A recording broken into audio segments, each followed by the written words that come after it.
बिस्मिल्लाहिर्रहमानिर्रहीम। अस्सलाम वालेकुम नाज़रीन, ये फरवाज एनवी न्यूज में आपका मेजबान नवाज भुट्टो।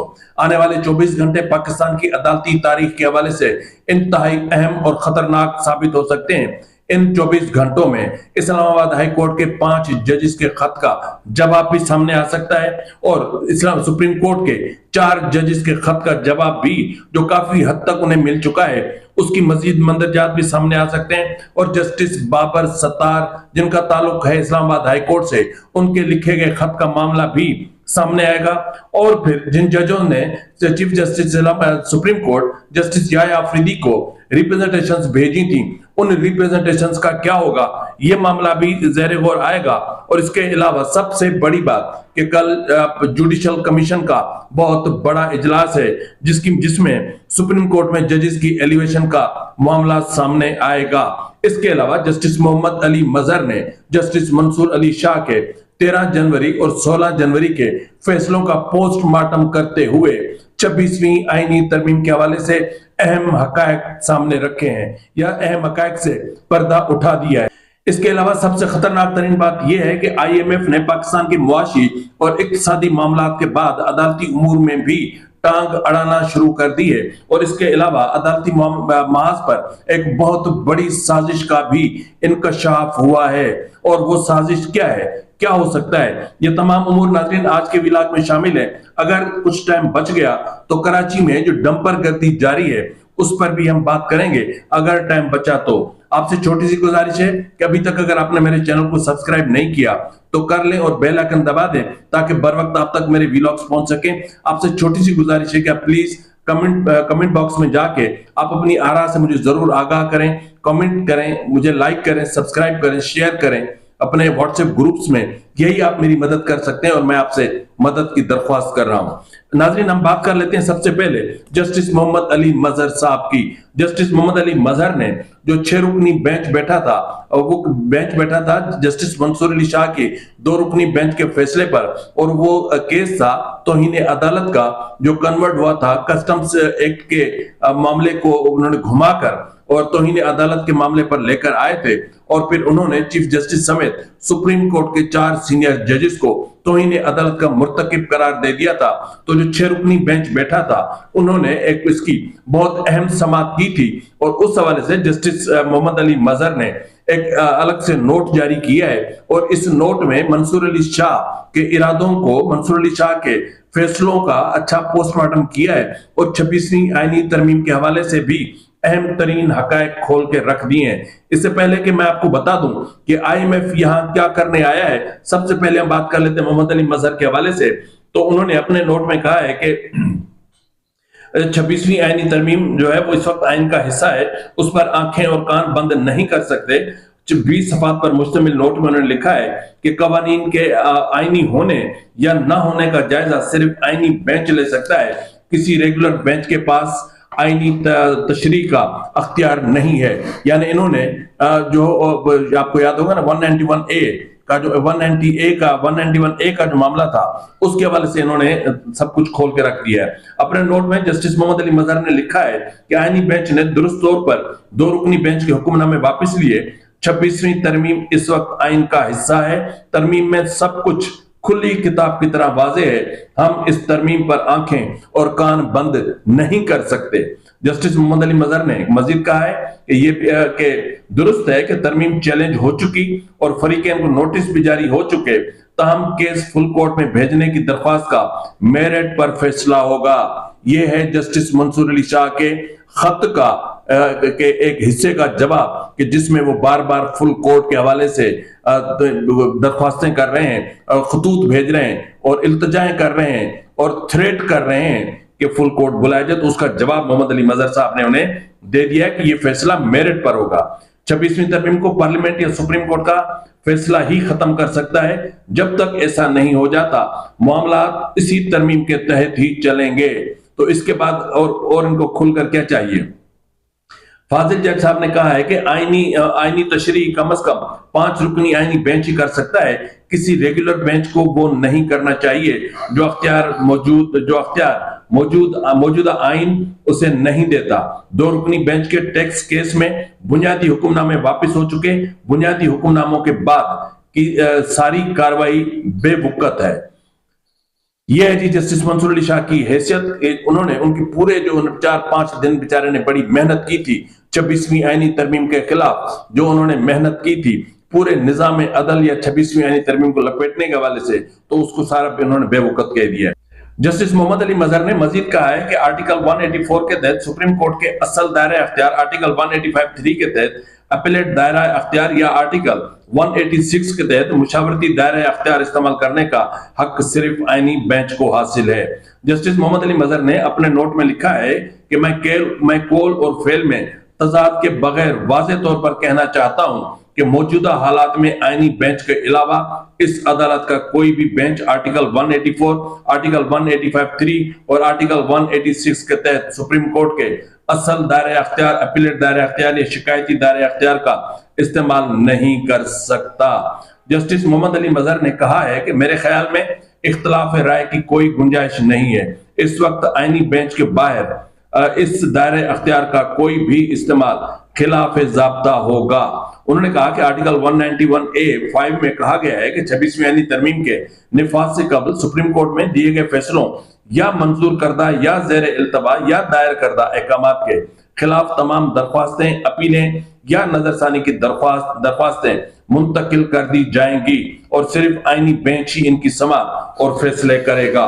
जस्टिस मोहम्मद अली मजहर ने वजाहत की कि मेरे हुक्म पर पूरी आजिज़ी और एहतराम के साथ अगर कोई रेगुलर बेंच वाज़े और गैर वाज़े आईनी दफात के बावजूद टैक्स मामले में सिर्फ मुद्दा अलैह के वकील की दलील की बुनियाद पर मुबैना तनाज़े का फैसला करने के लिए हद से ज्यादा आज़म के साथ काम करता है, तो ये न सिर्फ दायरा अख्तियार का गलत इस्तेमाल होगा बल्कि आइन के आर्टिकल 191(a) की भी खिलाफ वर्जी होगी।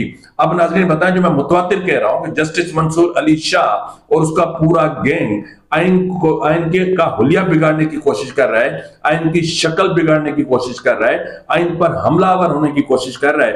अब इस इजाफी नोट में उस एक एक लफ्ज की जो है वो अच्छे तरीके से उसको तशरीह हो रही है। नोट में कहा गया है कि जजों ने आइन के तहफ़्फ़ुज़, बका और दिफा का हलफ उठा रखा है। इसके अलावा सुप्रीम कोर्ट और हाई कोर्ट के जजों के लिए ज़ाब्ता अखलाक जो सुप्रीम कोर्ट जुडिशल काउंसिल ने 1962 के आइन के आर्टिकल 128(4) के तहत तैयार किया था और जिसमें 1973 के आइन के आर्टिकल 2098 के तहत तरमीम की गई थी, उसका मतलब आइन और उसके तहत कानून के सामने मुकम्मल तौर पर ताबे होना चाहिए। जस्टिस मोहम्मद अली मजहर ने जोर देकर कहा कि ज़ेर इल्तवा दरख्वास्तों का जस्टिस मोहम्मद अली मजहर ने जोर देकर कहा कि ज़ेर इल्तवा दरख्वास्तों का हतमी फैसला आने तक हम इस जमीनी हकीकत पर आंखें बंद नहीं कर सकते और इस हकीकत को नजरअंदाज नहीं कर सकते कि न सिर्फ आइन की मौजूदा फ्रेमवर्क के तहत बाकायदगी से आईनी बेंच बाकायदगी से बैठ रहा है, बल्कि मुकदमात को भी बाकायदगी से तय किया जा रहा है और इनकी समाअत भी की जा रही है।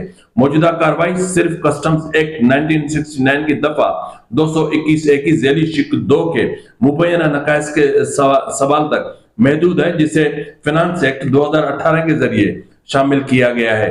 जस्टिस मोहम्मद अली मजहर ने कहा कि वो इस तस्वुर पर पुख्ता यकीन रखते हैं कि आईनी बेंच का किरदार बादशाह से मुख्तलिफ होता है, जो अपनी रियाया और अख्तियारात के इस्तेमाल करने और अपने पसंद के अहकामात जारी करने के लिए आजाद होता है। उन्होंने कहा कि दूसरी तरफ एक आईनी बेंच को हमेशा इस बात का ख्याल रखना चाहिए कि वो भी इसी आइन की पाबंद हैं जिसकी तशरीह और निफाज उन्हें सौंपा गया था और इसलिए वो आइन और कानून की सबसे पहले और सबसे अहम ताबे है।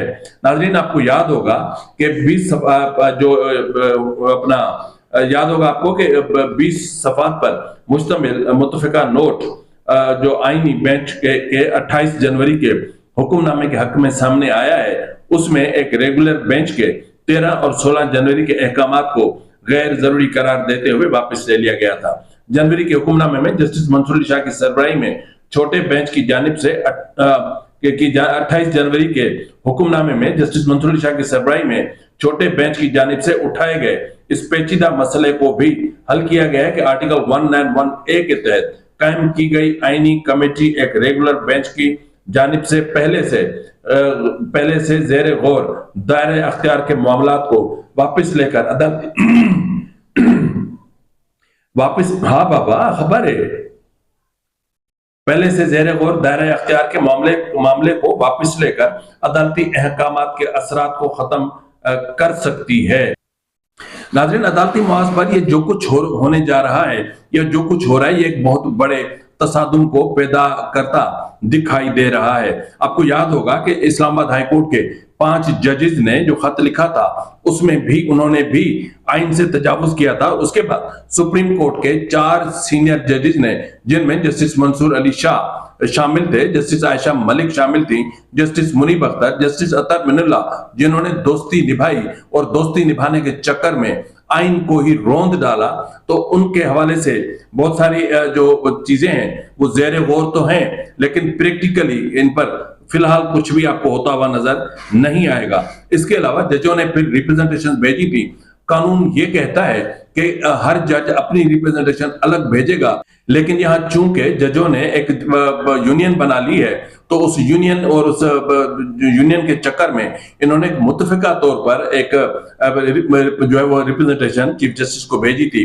उसका फैसला क्या आता है, उसको मुस्तरद कर दिया जाता है या उसके हवाले से कोई कार्रवाई होती है, ये भी फैसला इसी हफ्ते होगा और ये बहुत ज्यादा खतरनाक होगा।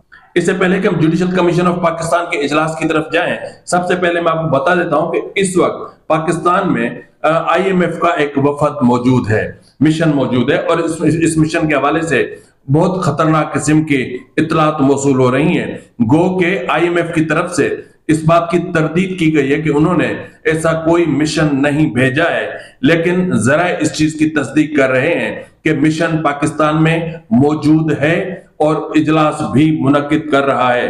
तो IMF के जो अमूर का जायजा लेने के लिए अपना मिशन भेजने की उन्होंने तो तरदीद कर दी, लेकिन इसकी हकीकत क्या है? हकीकत ये है कि IMF मिशन ने मुख्तलिफ अमूर के जायजे के लिए मिशन पाकिस्तान भेजा है, जिसने जुमेरात 6 फरवरी को अपना काम का आगाज किया और 14 जनवरी तक ये काम जारी रहेगा। अब इस हवाले से जराये का कहना है कि IMF मिशन जजों की तकर्री और अदलिया की आजादी का जायजा लेने से मुतालिक जायजा लेने में मसरूफ है। मिशन बैंकिंग और मनी लॉन्ड्रिंग का भी जायजा ले रहा है। IMF मिशन गवर्नेंस के मामलात का भी जायजा लेगा। जरा ने यह भी कहा है कि IMF मिशन 19 वजारतों, महकमों, इदारों के नुमाइंदों से मुलाकातें करेगा। मुलाकातों में जुडिशल कमीशन और सुप्रीम कोर्ट ऑफ पाकिस्तान में भी उनसे भी मिलेगा। मिशन का फोकस कानून की हुक्मरानी, इंसदाद बदउनवानी और मालियाती निगरानी को मजबूत करना है। जरा ने यह भी कहा है कि IMF के इस मिशन की मनसूबाबंदी गुज़िश्ते साल सितंबर में की गई थी और IMF मिशन अगले हफ्ते जुडिशल कमीशन के साथ भी मीटिंग करेगा, जिसमें जजों की तकरीरी के तरीकेकार पर बातचीत करेगा। मिशन अदलिया की आजादी का जायजा लेने के लिए सुप्रीम कोर्ट में भी मुलाकातें कर रहा है। अब नाजरीन, जो ये चीज सामने आ रही है ना, ये वो चीजें हैं कि जिनका मेरे ख्याल में कि कुछ जजेस को पहले से इल्म था कि IMF का मिशन यहाँ पर मौजूद है। अगर आप इस तनाजुर में थोड़ा सा पीछे चले जाएं और आप देख लें कि ये मिशन यहाँ पर 6 फरवरी से यहाँ पर उन्होंने आगाज किया है, उससे पहले आए हुए, तो यकीनन जजेस को शेड्यूल का पता चल गया होगा, क्योंकि PTI हो या फिर PTI से मुंसलिक आला अदलिया के जजेस हो, वो ऐसा कोई मौका हाथ से नहीं जाने देते।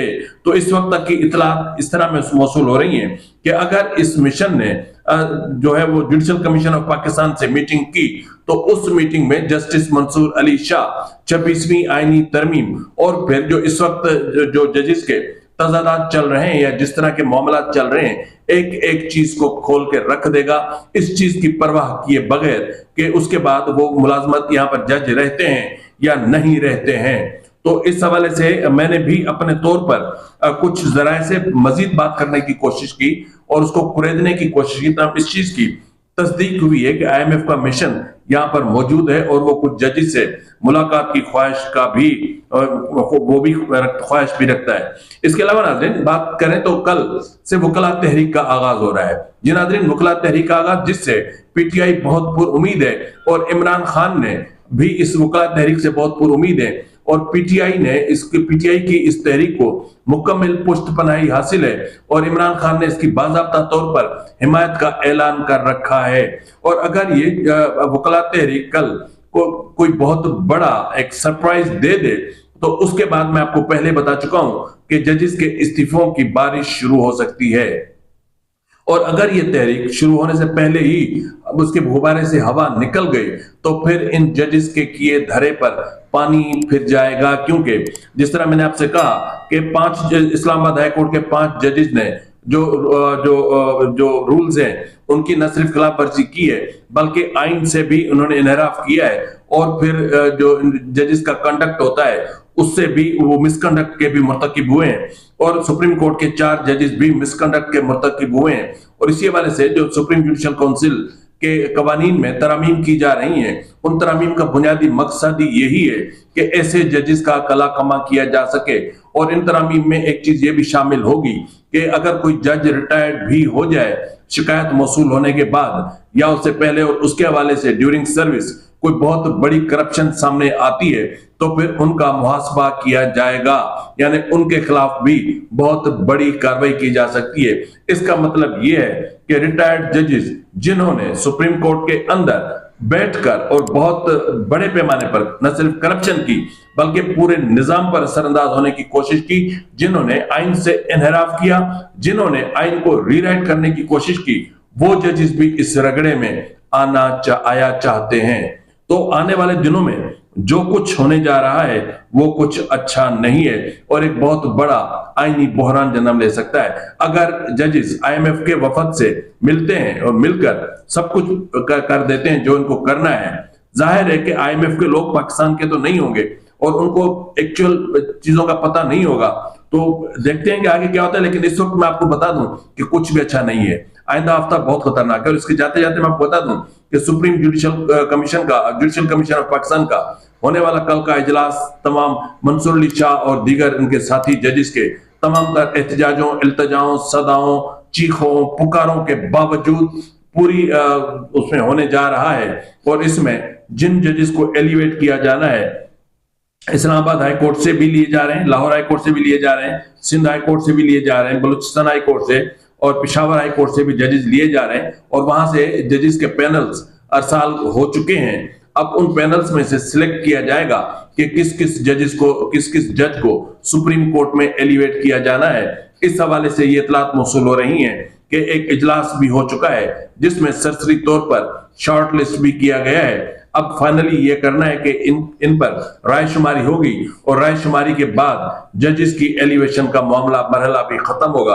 और जब जजेस की एलिवेशन का मामला खत्म हो जाएगा तो उसके बाद वो जजेस जो सुप्रीम कोर्ट के साथ खिलवाड़ कर रहे हैं, उन पर डोमिनेंट होने की कोशिश कर रहे हैं और गलत फैसले मुसल्लत करने की कोशिश कर रहे हैं, आइन को रीराइट करने की कोशिश कर रहे हैं, उनके खिलाफ बहुत बड़ी कार्रवाई का आगाज हो जाएगा और फिर उनके पास बचकर भागने का कोई रास्ता नहीं बचेगा। फिलहाल के लिए इतना ही, मिलते हैं अगले प्रोग्राम में, तब तक इजाजत दीजिए। फी अमान अल्लाह।